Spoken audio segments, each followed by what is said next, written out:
ঘন্টা দুয়েক আগে যখন সাংবাদিকদের মুখোমুখি হয়েছিলেন ইস্টবেঙ্গল কোচ অস্কার ব্রুজো, তখনও পর্যন্ত পরিষ্কার ছিল না যে মিগুয়েলকে পরবর্তী ম্যাচে পাওয়া যাবে কি যাবে না। বাট এই মুহূর্তে সেই ছবিটা অনেকটাই পরিষ্কার। তার কারণ মিগুয়েলের শাস্তি ঘোষণা করে দিল এআইএফএফ এর ডিসিপ্লিনারি কমিটি, এবং সেই শাস্তি অনুযায়ী মিগুয়েল ফেরেরাকে 2টো ম্যাচের জন্য সাসপেন্ড করা হয়েছে এবং একই সঙ্গে 40,000 টাকা জরিমানা করা হয়েছে ইস্টবেঙ্গলকে। ন্যাচারালি এখানে ব্যাপারটা থেমে যাবে না, ইস্টবেঙ্গল আবার অ্যাপিল করছে এবং আজকেই অ্যাপিল করছে যাতে এই শাস্তিটা কমানো হয়।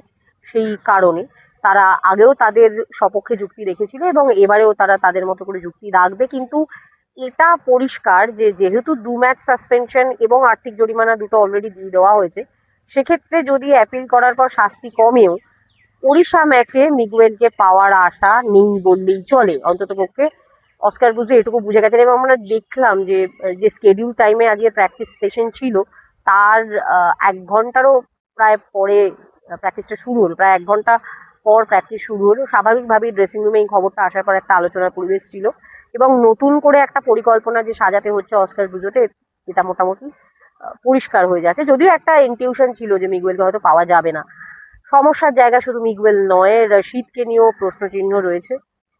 ফ্যাটিক মাসেলের প্রবলেমে রয়েছেন আনোয়ার আলী, যদিও তিনি ম্যাচ খেলতে পারবেন, এরকম সিচুয়েশন নয় যে তাকে সমস্যায় পড়তে হবে। কিন্তু এটাও ঠিক যে পরিস্থিতি বুঝে তাকে ইউজ করা হবে, কারণ যেহেতু মে মাসে বেশ কিছু গুরুত্বপূর্ণ ম্যাচ রয়েছে ইস্ট বেঙ্গলের, ঠিক সেরকমই কিন্তু আনোয়ারের দিকে যদি তাকাই, আনোয়ার যেমন টানা ম্যাচ খেলছে ক্লাবের হয়ে, তেমনই জাতীয় দলের হয়েও সে ম্যাচ খেলে এসছে।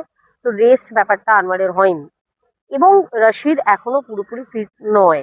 যেহেতু চোটটা সারার পরেই তাকে খেলানো হয়েছিল, সেটা আবার কোনোভাবে একটু হলেও রিভক করেছে। যদিও আজকের অনুশীলনে দেখা গেল প্রত্যেকে দলের সাথে অনুশীলন করছেন, অন্তত যেটুকু সময় আমরা অনুশীলন দেখেছি সেই জায়গাটা সমস্যা নেই। কিন্তু সত্যিকারের ম্যাচ ফিট বা বিশেষ করে 90 মিনিট খেলার মতো অবস্থায় কে কে রয়েছেন ইস্ট বেঙ্গলের ফুটবলার, কোন কোন ফুটবলার আছেন, সেটা এই মুহূর্তে পরিষ্কার নয়। যদিও ওড়িশা ম্যাচের আগে আরও 2টো প্র্যাকটিস সেশন থাকবে, তারপরেই ডিসিশন হবে। বাট এই মুহূর্তে দাঁড়িয়ে ডেফিনেটলি প্লেয়ারদের না থাকা এবং অনিশ্চয়তা একটু হলেও ভাবাবে অস্কার ব্রুজোকে।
ক্যামেরায় রমেশের সঙ্গে মোতান, হজপুর টিভি।